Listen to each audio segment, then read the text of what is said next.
Welcome to episode 3 of the Future of series, brought to you by State Library Victoria.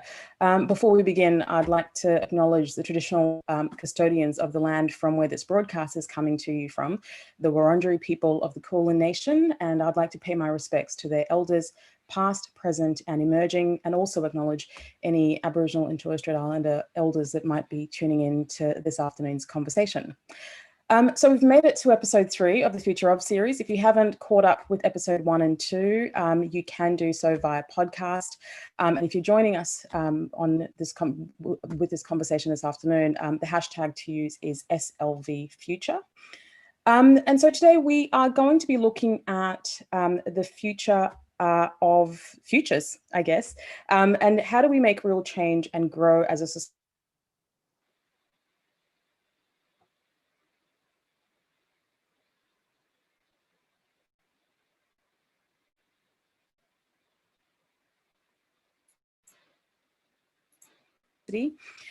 She imagines and designs futures. Her work focuses on the benefit of using foresight in design and innovation to tackle challenges dividing people, communities, and systems. And she's worked on the design of VR and AR wearables for people with early onset dementia, and is a lead researcher in an initiative to develop the next generation condom, and has been exploring ways to use technology and new materials to support women's health. Welcome, Bridget. Hello, thank you very much for having me here. I am curious about something that I read in one of the bios that I saw online of your work, where you were described as a pracademic. What is a pracademic?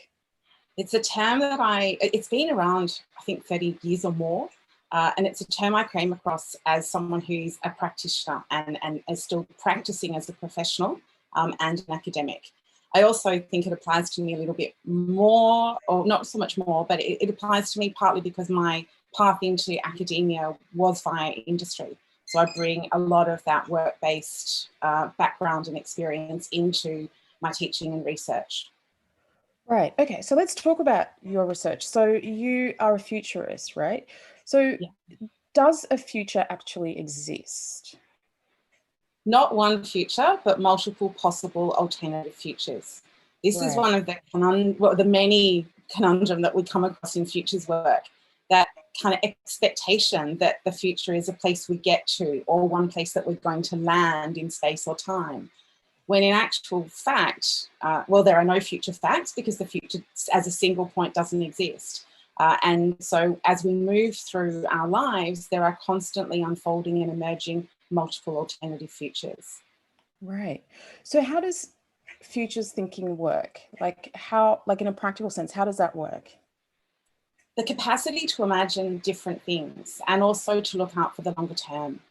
One of the things around futures work is that I don't do predictions. So there's no crystal ball and no tax lotto numbers, and I certainly can't tell you when the vaccine is going to be available. But it is about helping people understand where we are or where they are, and what the possibilities are moving into longer term timeframes.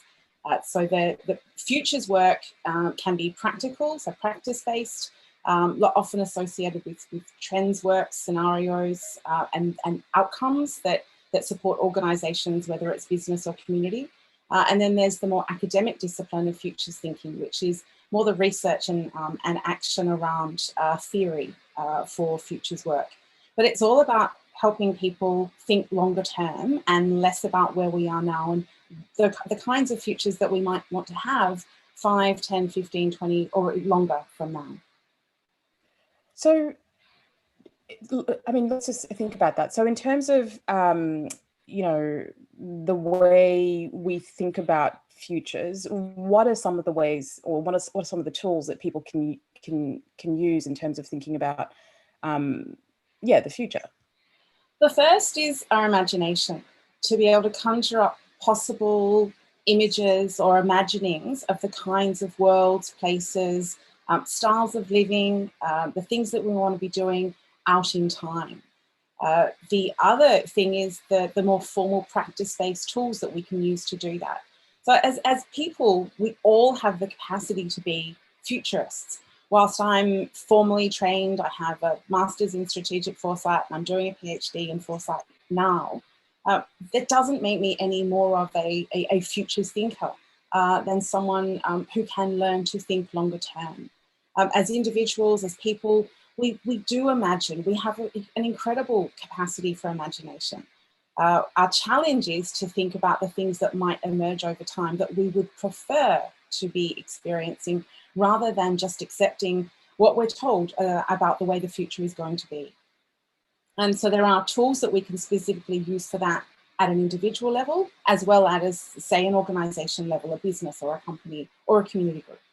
Okay, so in terms of thinking about the future, is it a way of sort of situating it and separating the individual versus the collective, or do we think about it simultaneously? Another one of the rubs, the tensions within futures work is that we need to be being able to do a bit of both. And so when we think about us as individuals and our preferred futures, we've got to understand that my dystopia might be someone else's utopia and vice versa. And so when we're thinking about futures as individuals, we need to also be thinking about our futures as part of a broader group, whether it be a we that is situated in a particular organisation or context, or a we that is part of a bigger global context. And again, one of the challenges of saying we is, which we is that? You and I might share a great number of things in common, but might not have the same expectations about or aspirations for the futures that we would prefer 5 or 10 years from now. And that kind of difference makes it a challenge for us to galvanise what we imagine as individuals into possible preferred and preferred futures for people as at a greater level. Okay, so thinking about preferred futures for a second, this year has, in many ways been very unprecedented and brought about a lot of uncertainty. So you can't anticipate a pandemic, for example. Well, or can you, when you're thinking about futures? And that's where futures work comes in. So we've been told many times that we didn't know what to do and we never imagined this. Actually, we did. There have been very well, rigorously developed professional futures projects done. So scenarios that have been developed way back as into the 90s, where the possibility of a pandemic, very much like the one we have experienced globally this year, has emerged. When we talk about preferred futures, it's actually one of a set of different possibilities. So there are possible futures, the ones that might happen. There are the probable futures, the things that we think might be more likely to happen. And there are the preferred futures, the ones that we really would like to happen. So what we prefer to emerge. So we didn't really choose to have pandemic, except that the decisions that were made by organisations, by governments, by people in the way we act in society has kind of got us to where we are.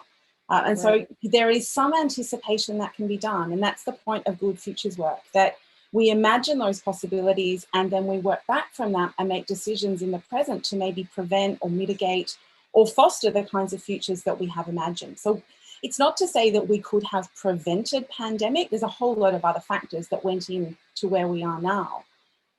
But it is possible that we could have been in a better position, whether I'm talking about us as a nation in Australia or us as a global population. We might have been able to be better placed to handle what emerged if we paid more attention to some of the signals and some of the futures work that was done. Right. So in terms of, just following through with that thought, how then from an individual level do you start to change your behavior?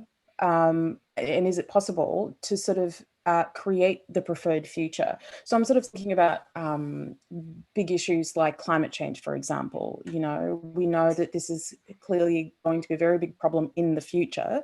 And we know that a lot of the heavy lifting has to be done from a policy level. But what are the other things, how can we bring future thinking into that sort of context? I think some of us are already doing it in the way that we choose to take a 3-minute shower over a 5-minute shower, in the decisions that we make at an individual level that give greater good, for want of a better term, that things we do as people support better futures more generally. But that tension between individual action and collective action is really hard. I might want a particular action and I might be able to take that on, but someone else might not be able to support it. And so the things that we do on a day-to-day basis have consequences. The decisions we make now will play out over the next 3, 5, 10 years. And so the bigger pieces of futures work that are done can be things that are communicated with people to help them understand that there is the possibility for change. So despite all of the very negative messages around inability to make great change, and particularly with things like climate change, which has been quite overwhelming for many people around the world, there is still the capacity to make a difference. We can't argue with some of the science. There are tipping points that we have reached. There are points of no return that we have unfortunately passed. There are thresholds that can't be changed. But we certainly can come back from some of those a little bit in the way that we think through, well, what does this mean down the track? If I make this decision now, what does that mean for me in the future? What does it mean for my family? In the same way, and this is a simplistic approach, but in the same way that we set a goal of saving $10 a week so that we can have $500 by X number of weeks, or that we set a goal to do a little bit of weeding every day in our garden.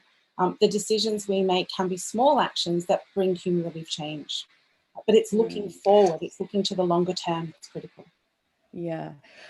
But change is hard, Bridget. Like, not a lot of people want to change the way they go about doing things. And it's easy to sort of set aside $10 when you're working towards your own personal goal. It's something else when you're sort of thinking about the context of future generations. Yes. And that notion of future generations is what is critical. That often in the decisions that are made today, those voices of futures that are yet to be created are not heard. So when we make decisions today, we're often making them on behalf of generations to come. So children that are yet to be born, children that are yet to grow into their teens. For some people in some parts of the world, this even pandemic is about as good as it's going to get. And that's a really scary thought, but it should mean that we take notice of that and say, what are the things that we want to hold on to? What are the things that are dear to us? What are the things that are important and have value for human societies and also for non-human societies? For us to think about not living life forms and non-sentient as well as sentient life forms, and bring that into what we do and the decisions that we make. Because it is really hard. And it's the impetus of us as an individual, like, I really just want that. And we give into that instead of thinking, well, if I pull back from that, what does that mean? Can that be just a step towards a change that over time could make a really big difference to me and to others?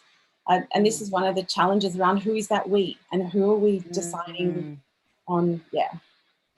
It's interesting that you say that, because something that you touched on earlier was this idea of multiple futures. And I'm curious about that. Is there a way of looking at the challenges that are presented currently and the solutions in the future based on from different perspectives? Is this something that we should be factoring in when we are sort of imagining these preferred futures? Absolutely. And whether it's the rigor of futures theory or foresight tools, such as an impact wheel or scenarios work, or a bunch of other tools that I'll turn into that nerd if I talk through them all. But whether it is those tools that we use or whether it is simply looking to something from a different perspective by acknowledging that someone else is part of this future that we're talking about, and that those multiple alternative futures that are emerging will always have different different outcomes for different people. They'll have different interactions for everyone. And therefore, our expectations should always be viewed with someone else's perspective in mind. One of the things I learned really early on in my study and my research is to have a perspective and hold it lightly and allow myself to change and understand that I'm not only constantly learning, but that other people have something to contribute to this process. And whether we can actually achieve that collaborative, co-created future that has a shared preference, or that people have shared preference around, I don't know. But certainly if we look to engage other perspectives, then we have an appreciation of what is important to someone else. And by opening up that conversation, that's the really big issue, is opening up the space for a conversation that is hard to have about the different futures that people want and that they want to work towards.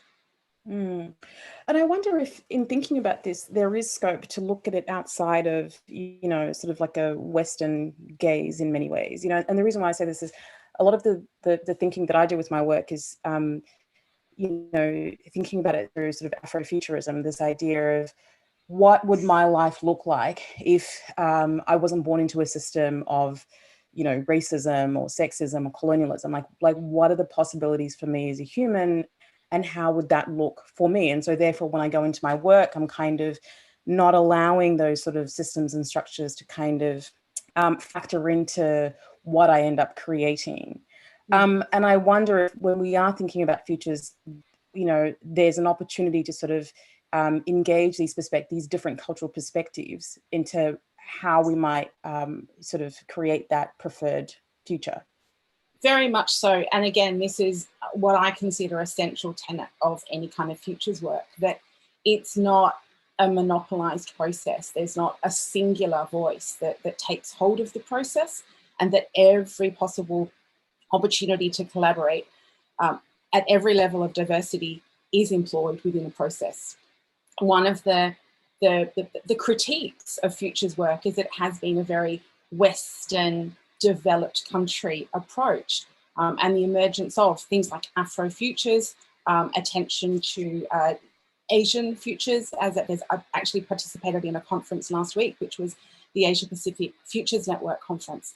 And it means that there is attention to the particular needs, goals, aspirations and desires of people and peoples within different parts of the world, but acknowledging that global context.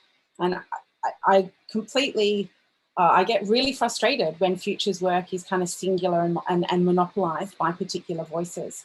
And one of the challenges in doing futures work is to ensure that the voices that need to be represented are represented in the process, and that it's not just a group of people who are senior decision makers or seen to be the leaders in a particular area who are making the decisions.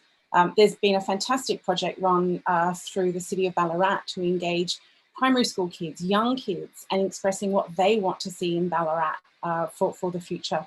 And it's phenomenal because these kids have a perspective on what they want, and they have a sense of how they're going to get there as well. And it's been not only been a collaborative process, but it's been a shared process where children representing what is that future's generation or future generations in Ballarat have had a chance to express what they see as being possible and the things that they prefer. It is back to who's making the decisions and who's running the processes.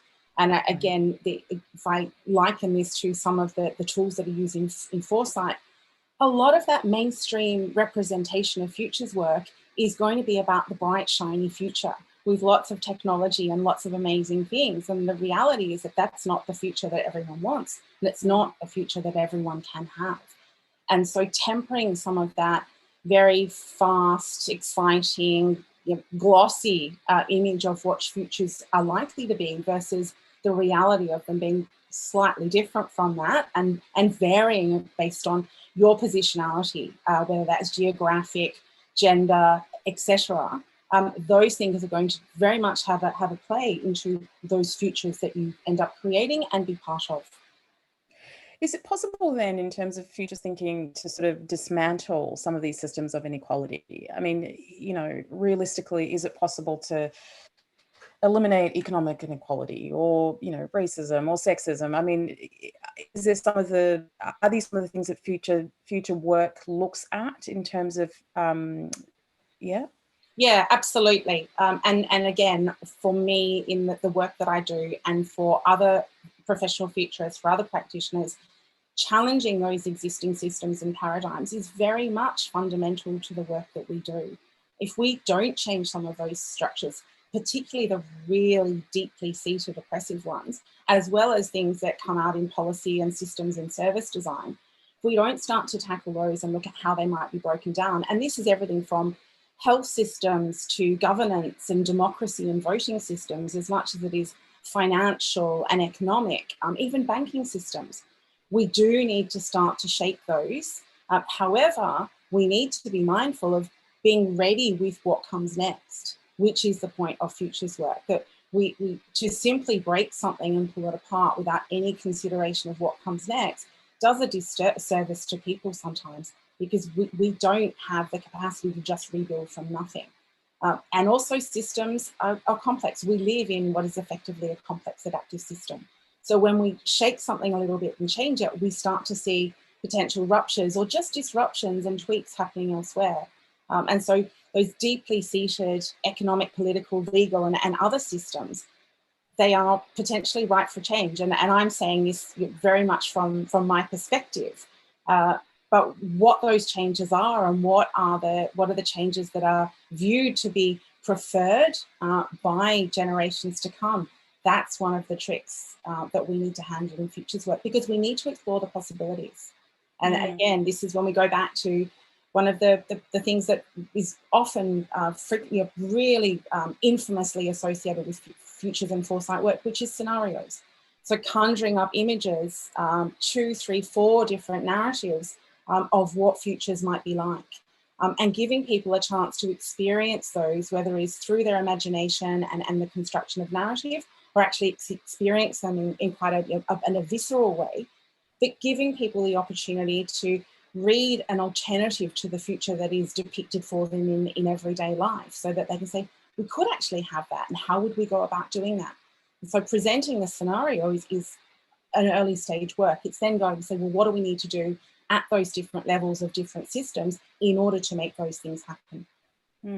It's almost as though there's no room for complacency with sort of futures thinking, because as you pointed out, the future doesn't technically exist because you're working towards it.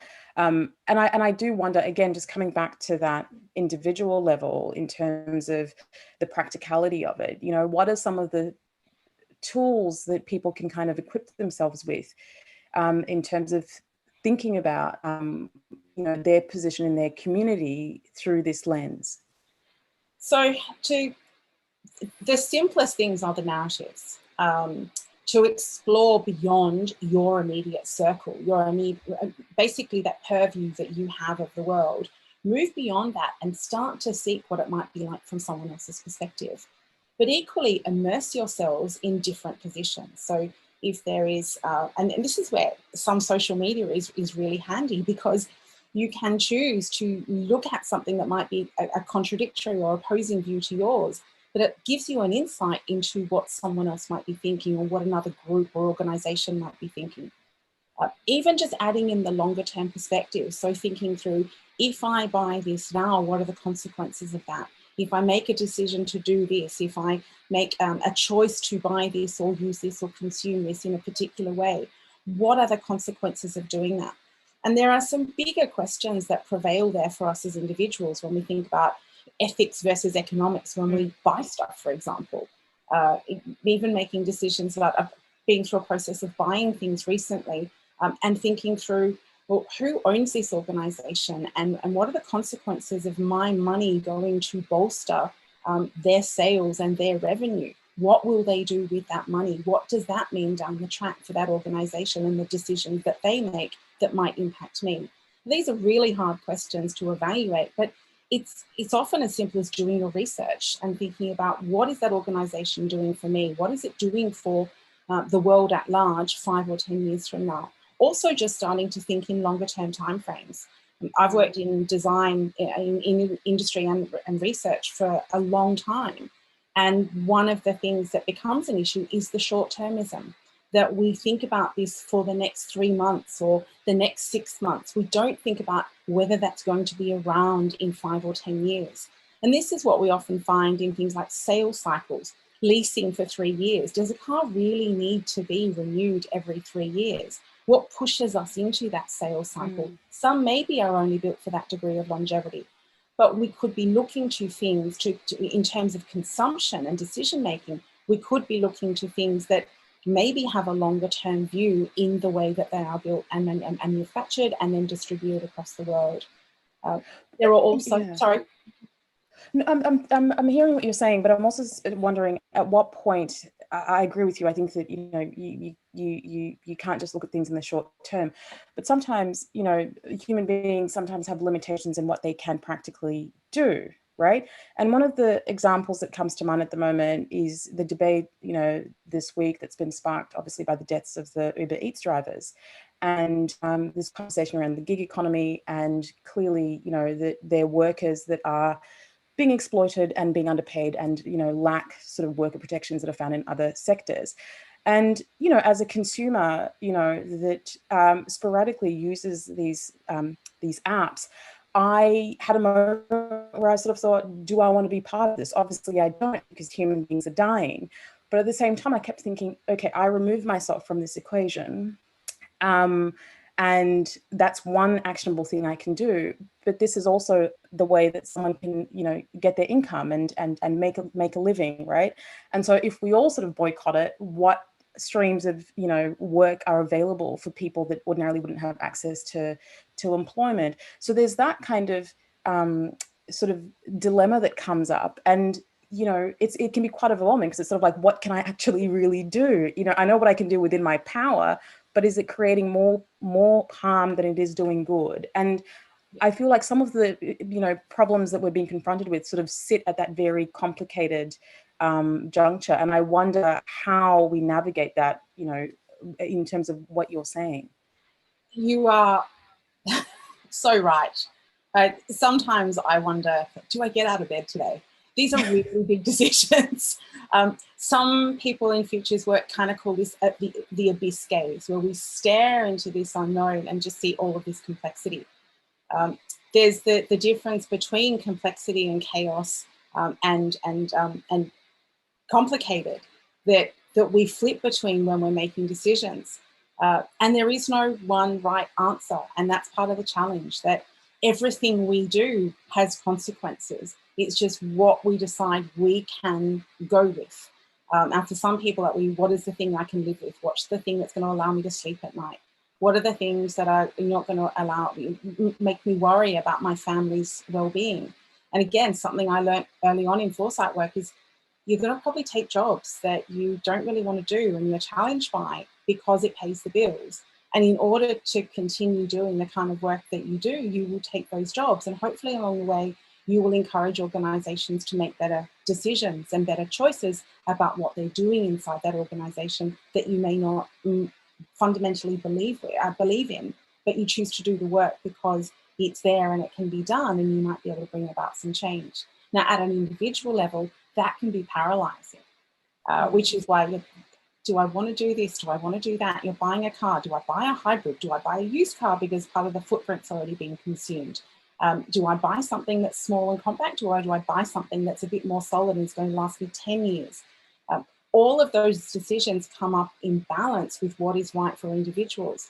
It's perhaps more important that we at least broaden the awareness of those choices that are available to us, and also don't get caught up in them.